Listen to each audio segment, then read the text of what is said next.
years, and I run the art gallery, and I teach photography. Bob Johnson, I'm the Director of Graphics and Printing. The exhibition committee is me and Ian Machel, the chair of the art department, Bob Johnson, the Director of Printing and Graphics, and Sean Nixon, who runs the graphic design program. Bob Johnson was a student here that way back in the days when the gallery first began. So he knew the woman who the gallery is named after. I'm pretty unusual in that sense that I've been here for a very long time. I was a student here, which was great because I transferred to Pratt Institute in New York as a full junior. And I was fortunate enough to have Ruth Muroff, who the gallery's named after. The platforms and the rug were remnants of Ruth's days, and there's a beautiful bronze plaque out in the hallway commemorating her and the contributions. Everybody thought she was just extraordinary, powerful force for the arts in the county. She convinced the administration to allow space for a gallery. For a woman back in 1969 and 70, that was a big deal. She was really ahead of her time. She was a real visionary, made you work really hard.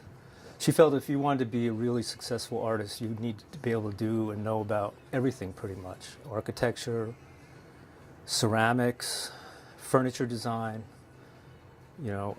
painting, drawing, the obvious things, but also be well-rounded. Artists can design anything, so it's just having that open mind and the ability to see everything that you see and come in contact with is designed by a person who usually has an art background.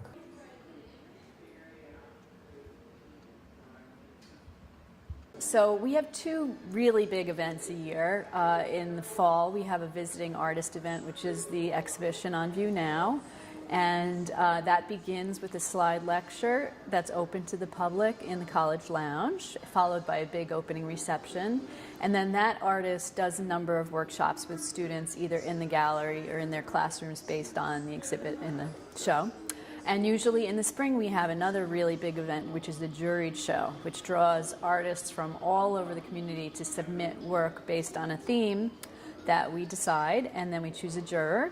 And that's always wonderful because we get 50 to 100 artists participating in one show, so it's a really, really big community event. And in between that we have student shows, and we have a high school show every year. And then we also showcase just individual local artists as well. We try to make the most diverse group of work that we possibly can, again, to expose and give the students the biggest, broadest thought base on art and showing and exhibitions. When we have a visiting artist, we always make sure that that artist takes time to have a talk in the gallery about his or her work. And that's usually filled with students. The openings are usually based on the artist and the artist's personal community. And then while the show is open during school time, we like to bring in the class, the 2D and the 3D classes, and I always bring my classes in to look at and discuss the work.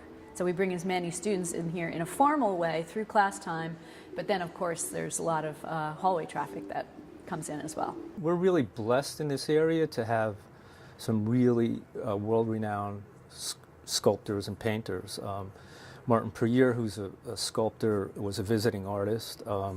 Jake Berthaud's a painter I had at Pratt Institute. And we've had Will Cotton, who's a younger, very successful painter. He's actually done some work for Katy Perry, designed one of her, he does, I have an example of his work. He paints very realistically with women in candyscapes. As a gallery coordinator, I meet a couple of times a semester with the exhibition committee, and we look at submissions that we receive and decide who we want to show in the gallery.